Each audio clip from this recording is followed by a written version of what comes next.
আজকে করব মুগ ডাল ফুলকপি দিয়ে করব। এই এতটা মতন মুগ ডাল নিয়েছি, আর এটার জন্য একটা পুরো গোটা ফুলকপি লাগবে। গোটা ফুলকপি দিয়ে দেবো আর দুটো টমেটো দিয়ে দেবো। আগে ডালটা ভালো করে ভেজাবে। ডালটা সেদ্ধ হতে হতে ফুলকপিটা কেটে নিই।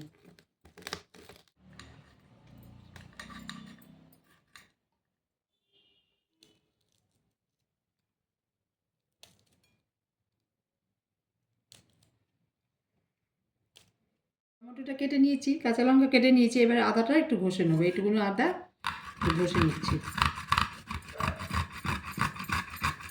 ডালটা সেদ্ধ হয়ে গেছে,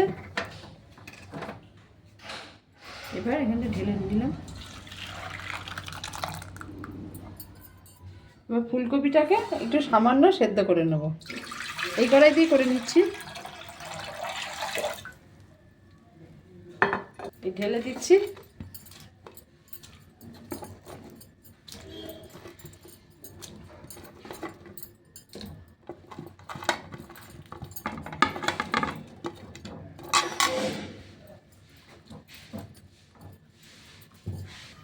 এই সামান্য একটু এই নুন দিয়ে দিচ্ছি, ডালে তো একটু নুন দিয়েছি। এই ভাপানো ফুলকপিগুলো ভেজে নেব।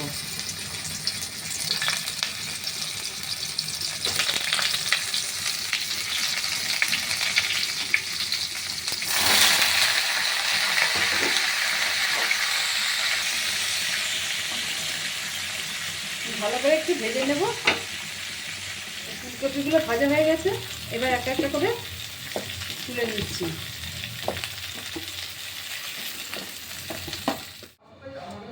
এবার সম্বার দিচ্ছি তেজপাতা আর এই দুটোটা জিরা।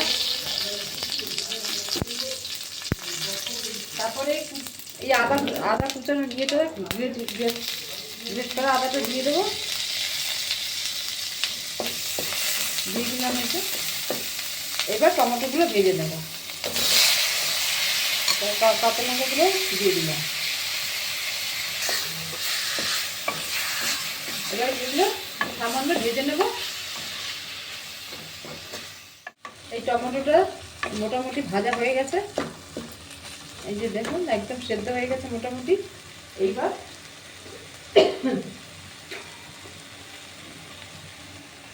এই ধনের গুঁড়ো 1 চামচ আর এই জিরের গুঁড়ো এই 1 চামচ, ভাজা অবশ্যই ভাজা জিরের গুঁড়ো, আর এই লাল লঙ্কার গুঁড়ো এই 1 চামচ, এটা দিয়ে দেবো।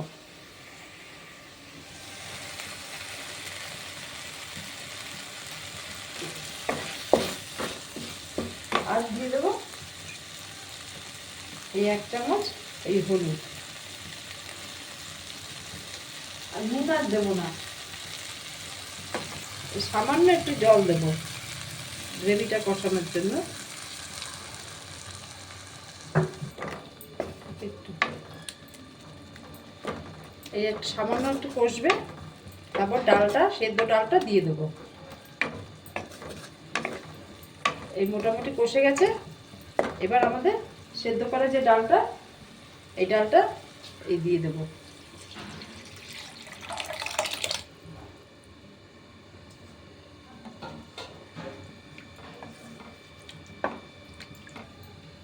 এবার ডালের মধ্যে ভাজা ফুলকপিগুলো দিয়ে দিচ্ছি।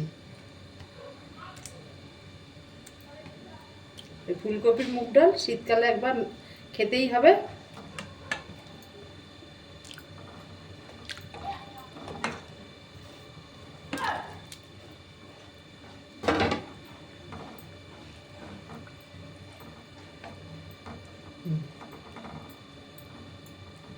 একটু সেদ্ধ হলে এই নামিয়ে দেবো, 10 মিনিট সেদ্ধ হতে দেবো। এই ডাল পুরো হয়ে গেছে, ফুলকপির ডাল। কপিগুলো ভালো সেদ্ধ হয়েছে দেখুন। একটু সামান্য একটু চিনি দিয়ে দিচ্ছি, আর একটু সেন্টের জন্য ঘি দিয়ে দিচ্ছি।